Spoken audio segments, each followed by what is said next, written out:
First of all, appreciate you guys being here. We're finally on a regular Tuesday, which has thrown me off for the last 2 weeks. But we're excited about the opportunity to play our first home game here at Fifth Third Bank Stadium and play in front of our home fans. Our kids always look forward to that, and it's important to us, something we talked about from day one about protecting the nest. Thought we came out and played with a little more motivated, not much more motivated last week, but a little more attention to detail, a little more focus about what we were doing, and definitely stuff we can build on. We've still yet to put the game together where all three phases are playing at the highest level with attention to detail, the way we expect to play here, the gold standard. We made improvement from game one to game two, but we got to continue that path to get to where we need to be. And we're still juggling some personnel, getting some guys back out, trying to get all that niced up, early in the year, especially with some of the injuries we've had. Hopefully we can continue to do that and get the right group out there so they can have an opportunity to get better. So at this point, I'll open the floor for any questions. How have you been able to take, since you do have a few extra days this week, from Thursday night to Saturday, to help your squad out this week? Was it more just working on injuries or just trying to get some of the guys? It was rest. We took Friday, Saturday, Sunday off. We didn't do anything. It was coming out of preseason, the Thursday games, the emotion, all the things. I felt like the best thing for us to do right now was just take time off. It's a long year. There's a lot ahead of us, and I thought, that's probably the most important thing we could do. So it gave the guys an opportunity. Really, it's the first weekend they've had since before we reported to camp. The nature of the camp schedule and everything, they haven't had a weekend. Coaches hadn't either, just to kind of catch your breath a little bit. And so we did that, and they came back in good spirits yesterday. And today's, obviously, we call it Tough Tuesday around here. This is a big practice day for us. So we did that. Obviously, preparation, you can get a little bit ahead as far as that goes from a coaching side. But we gave them some time off, and hopefully that'll pay dividends for us. Tough game against Alabama State last year. When you watch them on film this year, what do they do well? What concerns do you have playing?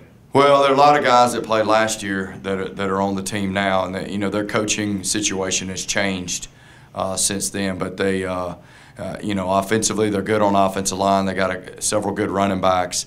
Their skill positions are really good. Defensively, a lot of the same guys, athletic guys that can run. For those of you who didn't see the game last year, I mean, we got out of there barely with a win. It was 20-14. They're going in to score on the last drive of the game, and we find a way to stop them. Turn the ball over, didn't play exceptionally well, but to their credit, they played well. And, obviously we're going to have to go get ready to play, one of our best games in order to have an opportunity to win the game. They're athletic. They run around, much different than our prior opponent. So when they won their first game, which I think is the first time in a while they've beaten that team, and that's a pretty good game, those guys play. So we'll have to get ready to go play. I think the one thing you see is they're athletic, and they get the thing out in space, and they do a good job of running around and making plays. So we'll have to go get ready to play our best game. And so last week you said that the biggest emphasis, you said if we pass for more than we rush, it's not going to be a good day. Last week against Tennessee Tech, you rushed for 507 yards compared to 45 yards passing. Was that the biggest emphasis you wanted to stress in practices last week and leading up to that Tennessee Tech game? Just a little bit. Yeah, it was a huge emphasis, obviously. We could have thrown the ball a lot Thursday night, but that wasn't really where we needed to be at the point in time, if that makes sense. It was an emphasis offensively going into the week of preparation. As I told you guys, if we can't establish some kind of run game, it's a little bit of a hairy night for the Owls. And so that's something we will continue to do. We're going to throw the ball as well, but you got to have some way, get something going running the ball, because everything kind of feeds off of that. And that's who we are. That's who we've been, that's who we'll be. So I thought we did a much better job of that, obviously. I think the stats kind of show that. But more than the stats is our kids, the way they went about it. And that, I was encouraged by that. The way they attacked everything, they attacked practice, and the way they played in the game was much better. You mentioned juggling some people around. I'm looking at the 2D. Couple of things that stick out to me, all three of them on defense. Dorian back at cornerback, Jack Ness getting into the rotation at linebacker, and looks like Courtney Mills might be having a position change. Well, you know, there's several different things. You know, with Dorian, we've played with him at corner last year. We've trained him at safety. He's still a dual guy, but we're going to put him at corner right now. We think he can help us the most there. So we're going to put him there. Now, he still obviously has to know safety just based on our depth and what works, but we feel like Dorian can make a huge impact defensively out there just based on how things have unfolded in the first few games. When you evaluate everybody, how do we get the best 11 on the field? There's still some competition at those spots as well. You know, obviously Troy Henderson's out for the year, so that's why you see Jack Ness in the 2 deep because of that. And then the third one's Courtney Mills. You know, we moved him to defensive end, and several weeks ago we moved him to rush, have him competing for a job. He's really worked hard in practice. Did some good things in the game Thursday night. We're going to keep giving him opportunities. You know, those roles, you got starters, and then there's those guys behind them that got to play anywhere from 15 to maybe 20, 25 snaps a game, you know, and they got to know what to do and play with great effort. So some of that's still up in the air, and a lot of it happens on game day where you find out truthfully you earned it right in practice, and then you got to go do it on game day. So some of those things with Courtney, he's had a good week of practice last week. We'll see if he can do it this week and garner some more playing time. How you feel about your team going for the first 2 weeks? Where y'all going at this point? Yeah, we've definitely made some strides from week 1 to week 2. Nowhere where we need to be yet, but I think we've made some positive strides. I think still we're lacking that attention to detail in every facet of the game. Special teams, we're not making enough impact on the game right now. I mean, we're there, but we're not making enough impact. We did have a turnover, which was huge Thursday night, but I think we can make a bigger impact in the return game, whether it be kickoff return, punt return. We'd like to make a bigger impact. And then just the attention to detail and assignments. We still have too many missed assignments, too many things happening that are what I call self-inflicted. They have nothing to do with the opponent. And we got to start to minimize those even more. I do think we've made some progress, but we still got some work to do. You mentioned special teams. The new kickoff rule. You know, I know Shaq had a fair catch at like the 5 the other night. I think it's the only time that you guys have used that. I know Georgia State did it 3 or 4 times. I think Tech did it a couple of times. And after a couple of weeks, how do you see that rule affecting the game, and what's your thoughts on it? Well, I think each team handles it a little bit different. For me, I told our guys this in the Monday meeting. I said, listen, our goals aren't to have the ball on the 25-yard line. Our goal is to have the ball on the 30-yard line. That's our goal. So I'm not going to concede before even an opportunity to put it there. We got skilled guys back. We got guys that can change the game back there. So now what happened Thursday night? We weren't blocking anybody. So I told them to fair catch it. Plain and simple. We weren't blocking them. So they were getting down there. There wasn't no sense of returning it because we wouldn't. I mean, the one Darnell return, that was just ability. There was about 8 guys unblocked right in front of him. And he just turns and runs to the corner and outruns them all. But most games you play, that ball's on the 10-yard line coming out. So we got to do better. That's something we've emphasized, John. And, you know, hopefully we can get better at it. We're going to work on it today. And so for us, really, unless the situation dictates, be it time left in the game or in the half or situation where we're trying to maximize a possession, we'd like to try to return the kick. Now, if we're not getting it done, then obviously we'll have to do what we have to do to put us in the best chance, to give us a chance to be successful on the drive. With a lot of young guys on defense coming into this season, with guys like Sincere Mason stepping up and making plays already in just 2 weeks, how proud have you been of that young defense? Because it's mixed with a lot of veteran talent and also a lot of young guys. Yeah, it's definitely mixed. I mean, you have some guys that have played, but there's really a lot of young guys that are playing, and I think they've done some really good things. I think every snap and every rep, they're learning something, and I think that's really critical to their growth process. You know, not since our first year when we were all freshmen, you know, with a lot of young guys playing, have we been this young on the field at one time. So I think it's been positive. I think every week they're learning and growing. And you can't, I mean, we do our best, but you can't really replicate or duplicate game reps. You know what I mean? You do your best in practice, but to get out there with the lights on and the fans there and all that stuff, it's you know, you can't do that. So I think it's positive for those guys to go play. They're going to make some mistakes, but if they can learn from them, and obviously we don't want them to be the drastic mistakes, but they're going to make some mistakes.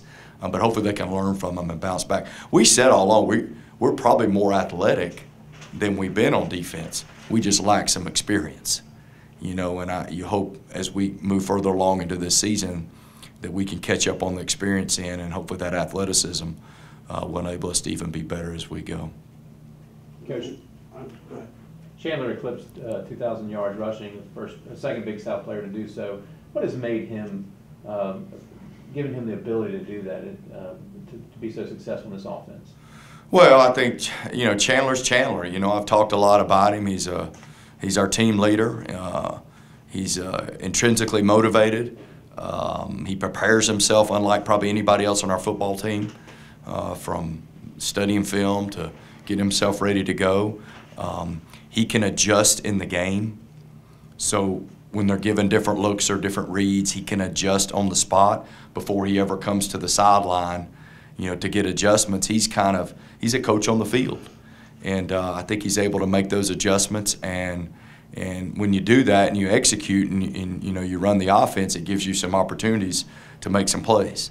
And I think our guys know that if they'll execute, that it may be the slot or it may be the two-back or the quarterback, but it's coming. Somebody's going to have an opportunity to make a play. So, and our guys understand that. And Chandler's always been, you know, diligent about how he goes about his business. And it gives him a chance to make some plays, you know. And I think it speaks volumes for a guy who goes to work every day, you know what I mean, and busts his tail and prepares and gets himself ready to go, that it's going to afford him some opportunity to make plays. And I think, you know, when our guys do that, usually good things happen. Can you speak about the importance in this offense of the inside run game? It wasn't as effective against Georgia State. It was a little better last week. And I remember last year you kind of threw the challenge down on those guys. How important that is? It's huge. You know, if we can get some semblance of something going on inside, we've been effective on the perimeter. You know, if we can get our guys the ball on the perimeter, we've been able to be effective. So getting something going on inside, just something to get us going inside, you know, it really makes everything else much easier. And that's something we got to continue to get better at. Obviously, first game was non-existent. It was better in game two, but it's got to get better. And that's something those guys up front, and we've issued them a challenge, and our two-backs a challenge as well, that, hey, you know, this is really up to you guys as far as how this is going to go as far as the inside run game. But it makes us go. When we get something going inside, it just makes everything flow, everything a little easier to execute. With all that success on the run game, I was looking at the Big South notes this week. And one of them was that you guys have had 10 one-play drives over the last couple of years. And I went back and was looking, you know, your mantra is grind it out, or it seems to be, you know, a lot of 10, 12, 14-play drives. Is there a preference? I mean, obviously you want to have 7 points at the end of the drive, but the way that you guys go about it, is it better to have the quick strikes, or would you prefer the 14, 15-play drives that wear them down? Well, I think we do what we have to do to win a ball game. You know, I've always said, you know, sometimes people hear about a spread option or triple option offense and they go, oh, it's 3 yards in a cloud of dust. It's never been that way. It's really never been that way. This is a fast-paced, home run hitting offense. Now, there's times based on what the defense is doing and what we can do that it turns into one of those 10, 12-play drives. And as long as you can execute at a high level and not beat yourself in those, you know, whatever it takes to win is what it is. At the end of the day, we need to put the ball in the box. Plain and simple. Well, that's 1 play, 10 plays, 12 plays, whatever we can do to put the ball in the box and score points, that's what we need to do. And I tell our guys, we ain't going to win on field goals. we win on touchdowns. And we've always approached it that way. We've always been very aggressive in everything we do. And that's just, truthfully, that's just partly because of the way this thing started, I'll be honest with you. First year we had nothing to lose, and that became our team. That became a little makeup of who we are. And so I don't think we ever go in, we're going to grind this out, or we're going to, we just go in and run the offense and let it kind of play out. And a lot of times it's what the defense is doing that dictates, what happens. And, it just depends. I mean, each game's a little bit different, and how it unfolds and what we can do. Where we do control it is if we want a tempo or not. Now, we can control that, based on the game and what's going on. And that's on me, because a lot of that depends on the total scope of the game, not just one side of the ball or the other. What's best for us to win the game, and we do control that. And we kind of go fast anyways. It's just because that's the way we installed this whole thing. And but other than that, we're gonna line up and go do what we do, and kind of take what the defense gives us, and see if we can not beat ourselves. What did you tell the guys at halftime? Because you said that there were some big plays out there the other night, and you come out and first two offensive plays are those one-play drives. What was the message that was delivered, or was there something specific that you saw? Well, there was no magical words. I wish I had that. I wish I had that magic wand, that I could go touch them all in a moment and make everything right in the world. But I told them I thought we were a little sloppy in the first half. I thought we didn't execute like we should have at times. We had we got ourselves in a bind down there on fourth down where we shouldn't have been in the situation we didn't get. There was a penalty. There was things that happened on both sides of the ball that I thought were sloppy. I didn't think there was a lot of energy in the first half. So I challenged them. I said, I don't care what the score is. This is about our standard. This has nothing to do with the opponent.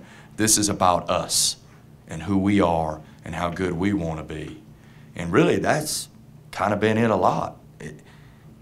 I've told them many times, if we can go play our best ball game with attention to detail, not beating ourselves with stupid penalties and missed assignments and turning the ball over, and play with championship eat, then you know what? If somebody whips our tail, so be it. But I think we'll have an opportunity to win a lot of games if we'll go do that. So if we control what we can control, then that's all we can do. And so I've been on them a lot lately. It doesn't matter what the score is. Just about playing up to our standard and our capabilities. And if we'll do that, good things will happen most of the time. It's no guarantees in life on anything, but that's what I want us to go out and play our brand of football at a high level, and we've yet to do that on all three phases. You see glimpses of good stuff on both sides. You see some good things, but we haven't put it together yet. And so until we do that, and even when we do it, I'm still going to be up their tail. So let me add to that. You started the season off with 2 games on the road, and now you're coming home for a nice stretch.